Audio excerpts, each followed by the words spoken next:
श्री स्वामी समर्थ. कुलदेवीचा मंगल कलश हा फक्त एक पूजेचा भाग नाही, तर तो आपल्या संपूर्ण घराण्याच्या श्रद्धेचा केंद्रबिंदू मानला जातो. अनेकांना वाटते की कलश म्हणजे फक्त सणासुदीला ठेवायची वस्तू, पण आपल्या पूर्वजांनी कलशाला अत्यंत उच्च स्थान दिले आहे. कारण कलशामध्ये जल असते, जलामध्ये जीवन असते आणि जीवनामध्ये देवीची शक्ती आहे असे मानले जाते. म्हणूनच कुलदेवी समोर ठेवलेला मंगल कलश म्हणजे घरातील भाग्य जागृत करणारा, कुलरक्षण करणारा आणि घरात मंगल ऊर्जा आणणारा मानला जातो. ज्या घरात कुलदेवीची पूजा केली जाते आणि मंगल कलश श्रद्धेने ठेवला जातो, त्या घरात संकटे कमी होतात, मनोबल वाढते आणि घरातील सदस्यांमध्ये एकता राहते असे अनेक ज्येष्ठ लोक सांगतात. आपल्या कुलदेवीचे महत्व काय असते, तर कुलदेवी म्हणजे त्या वंशाचे रक्षण करते शक्ती, ज्या शक्तीने पिढ्यानपिढ्या आपल्या घराण्यावर कृपा केली, संकटात आधार दिला, अडचणीत मार्ग दाखवला, ती म्हणजे कुलदेवी. म्हणूनच कुलदेवी समोर मंगल कलश ठेवणे म्हणजे त्या देवीला घरात आमंत्रण देणे होय. आपण म्हणतो ना, देवी घरात या, आमच्या घरावर कृपा करा, आमच्या लेकरांवर रक्षण करा, आमच्या संसारात सुख शांती द्या. हा भावच कलश स्थापनेतून व्यक्त होतो. मंगल कलश ठेवताना सर्वात प्रथम जागेची निवड महत्वाची असते. देवघर स्वच्छ असावे, धूळ नसावी, अंधारा नसावा. शक्य असल्यास पूर्व किंवा ईशान्य दिशेला देवघर असावे. पाट किंवा चौरंग ठेवून त्यावर लाल, पिवळे किंवा स्वच्छ पांढरे वस्त्र टाकावे. त्यावर रांगोळी काढावी. स्वस्तिक किंवा कमळाचे चिन्ह काढावे. स्वस्तिक किंवा कमळाचे चिन्ह काढले तर उत्तम मानले जाते. त्यानंतर कलश ठेवावा. हा संपूर्ण विधी सांगतो की जिथे स्वच्छता आणि आदर आहे, तिथेच देवीचा वास होतो. कलश कोणत्या धातूचा असावा हा प्रश्न अनेकांना पडतो. तांब्याचा कलश सर्वात शुभ मानला जातो, कारण तांबे सात्विक आणि शुद्ध करणारे मानले जाते. पितळही चांगले असते. चांदीचा कलश असेल तर उत्तम, पण आवश्यकता नाही. मातीचा कलशही अतिशय पवित्र मानला जातो, कारण माती पृथ्वी तत्वाचे प्रतीक आहे. साधेपणातही देवी प्रसन्न होते असे मानले जाते. म्हणूनच महागडा कलशच हवा असे नाही. श्रद्धा असेल तर साध्या पात्रातही देवीचा वास असतो. कलशात भरलेले पाणी हे साधे पाणी नसते, हे जीवनशक्तीचे प्रतीक आहे. म्हणून स्वच्छ पिण्याचे पाणी घ्यावे. शक्य असल्यास थोडे गंगाजल मिसळवावे. काही जण त्यात कपूर, तुळशीपत्र, वेलची, केशर, लवंग, 1 रुपयाचे नाणे, अक्षदा, फुले, सुपारी टाकतात. याचा अर्थ जीवनात सुगंध, शुद्धता, पवित्रता आणि समृद्धी यावी असा संकल्प असते. पाणी भरताना मनात देवीचे नाव घ्यावे. शांत मनाने भरावे. रागाने घाईत ठेवलेला कलश आणि प्रेमाने ठेवलेला कलश यामध्ये भावनेचा फरक असतो. कलशावर ठेवलेली पाने ही महत्वाची असते. आंब्याची पाने जास्त वापरतात, कारण ती मंगळ आणि जीवनशक्तीचे प्रतीक मानले जातात. 5 पाने ठेवली तर पंचमहाभूतांचे प्रतीक मानले जाते. काही जण पानांची संख्या 7 किंवा 9 ठेवतात. हे सर्व कुलाचारानुसार बदलते. जर आंब्याची पाने नसतील तर स्वच्छ नागवेलीची पाने वापरू शकता, पण सुकलेली पाने ठेवू नये. देवीसमोर ताजेपणा हवा. नारळ हा कलशाचा मुकुट मानला जातो. नारळावर लाल वस्त्र गुंडाळून ठेवावात. काही जण हळद कुंकू लावतात, मरवण लावतात नारळाला. नारळ म्हणजे पूर्णता, फलप्राप्ती, देवीचे स्वरूप, संकल्पपूर्ती आणि संरक्षण याचे प्रतीक आहे. नारळाचे 3 डोळे ब्रह्मा, विष्णू, महेश याचे प्रतीक मानले जातात. म्हणून नारळाशिवाय कलश अपूर्ण मानतात. कुलदेवी समोर ठेवलेला नारळ सांगतो की घरावर त्रिदेवांचे रक्षण राहो. कुलदेवीचा मंगल कलश कोणत्या दिवशी ठेवला तर शुक्रवार हा उत्तम दिवस मानला जातो, किंवा मंगळवार. नवरात्रीतील कोणताही दिवस शुभ आहे. गुढीपाडवा, अक्षय तृतीया, दसरा, दिवाळी, पौर्णिमा, चैत्र नवरात्र, अश्विन नवरात्र, विवाहपूर्ण कार्य, गृहप्रवेश, नामकरण, मुंज, नवीन व्यवसाय सुरू करताना असे अनेक प्रसंग आहेत.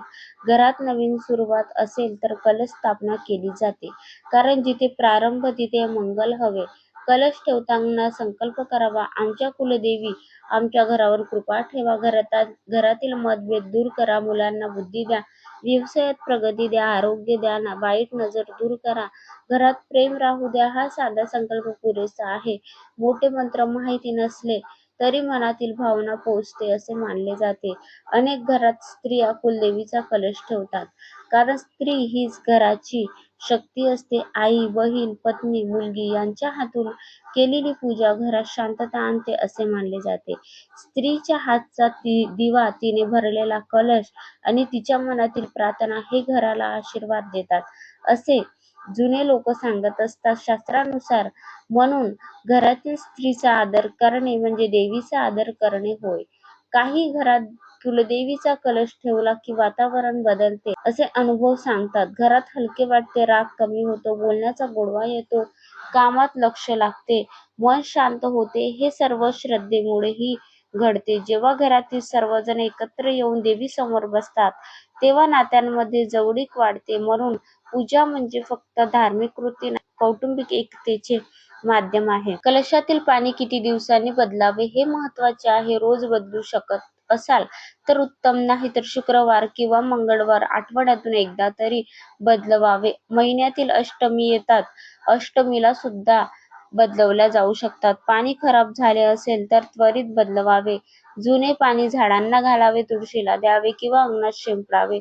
पूजित पाणी कचऱ्यात टाकू नये, आदराने वापरावे, एखाद्या झाडामध्ये टाकून द्यावे. कलशाजवळ दिवा लावणे अत्यंत शुभ मानले जाते. सकाळी किंवा संध्याकाळी एक दिवा जरी लावला तरी वातावरण बदलते. दिव्याचा प्रकाश म्हणजे अज्ञानाचा अंधार दूर करणारी शक्ती. कुलदेवी समोर दिवा लावून म्हणा, आमच्या घरातील अंधार दूर करा, मनातील भीती दूर करा. हा भावच मोठा मंत्र आहे. ज्या घरात सतत भांडणे होत असतील तर शुक्रवारच्या दिवशी कुलदेवी समोर कलश ठेवा, गोड नैवेद्य दाखवा, सर्वांनी एकत्र नमस्कार करा. अनेकदा मनातील अहंकार कमी झाला की घरातील वाद आपोआप कमी होतो. देवीचा चमत्कार म्हणजे मन बदलणे. जर आर्थिक अडचणी असतील तर कलशासमोर रोज श्री सुक्त किंवा साधे लक्ष्मी मंत्र म्हणू शकता. शक्य असेल तर फक्त म्हणा, आमच्या घरात अन्न कमी पडू देऊ नका. एवढी प्रार्थना पुरेशी आहे. अनेकांना पैशापेक्षा मनशांती मोठी वाटते. देवी प्रथम मन स्थिर करते, मग मार्ग दाखवते. जर मुलांचे शिक्षण जमत नसेल, लक्ष लागत नसेल तर बुधवारी किंवा शुक्रवारी कुलदेवी समोर कलश ठेवून मुलाला नमस्कार करायला सांगा. अभ्यास सुरू करण्यापूर्वी देवीचे नाव घ्यायला सांगा. श्रद्धा मुलांच्या मनात शिस्त निर्माण करते. लग्नात अडथळे येत असतील तर 9 शुक्रवार कुलदेवी समोर कलश ठेवून फुले अर्पण करावीत असे काही ठिकाणी मानतात. यामागचा भाव असा आहे की योग्य वेळ, योग्य व्यक्ती आणि योग्य निर्णय मिळावा. संततीसाठी अनेक जण कुलदेवीला नमस्कारतात, कलश ठेवतात, देवीसमोर ओटी भरतात. हे सर्व श्रद्धेचे भाग आहेत. वैद्यकीय उपचारासोबतच मनोबलही तितकेच महत्त्वाचे असते. पूजा मनाला आशा देते. कलशाजवळ फुले ताजी राहिली तर शुभ मानले जाते. दिवा शांत जळला तर मंगल मानले जाते. नारळ टिकून राहिला तर देवीची कृपा आहे असे म्हणतात. पण यासोबतच स्वच्छता, हवा आणि वातावरणही कारणीभूत असते. श्रद्धा आणि व्यवहार दोन्ही ठेवावेत.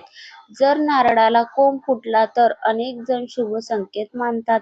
नवीन सुरुवात, वाढ आणि समृद्धीचा संकेत म्हणतात. अशा वेळी देवीचे आभार मानावेत. काही घरात दरवर्षी कुलदेवीच्या यात्रेहून आल्यावर नवीन कलश ठेवतात.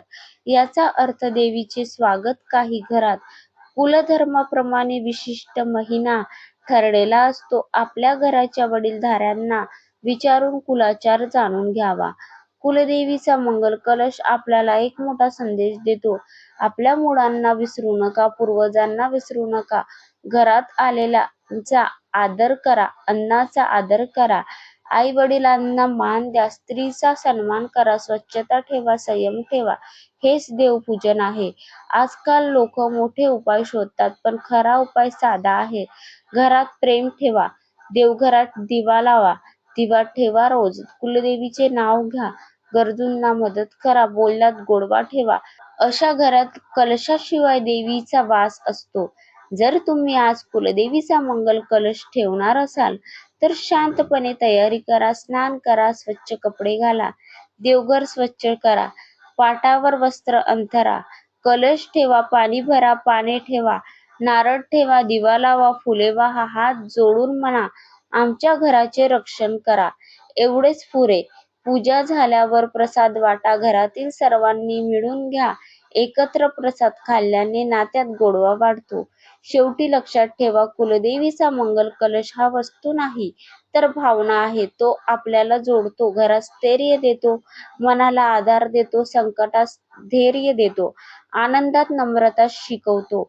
आजच कुलदेवीसमोर नमस्कार करा आणि म्हणा, आमच्या घरात मंगल राहू द्या, आमच्या संसारात प्रेम राहू द्या, आमच्या लेकरांना सुख द्या, आमच्या पिढ्यांचे रक्षण करा. जिथे कुलदेवीचा सन्मान तिथे मंगल कलशाचे आशीर्वाद नक्की राहतात. शेवटी लक्षात ठेवा, दिवस शुभ असतो पण भाव अधिक शुभ असतो. मनापासून ठेवलेला मंगल कलश कोणत्याही दिवशी फलदायी ठरतो. कुलदेवीला प्रेम, श्रद्धा आणि स्वच्छता प्रिय असते.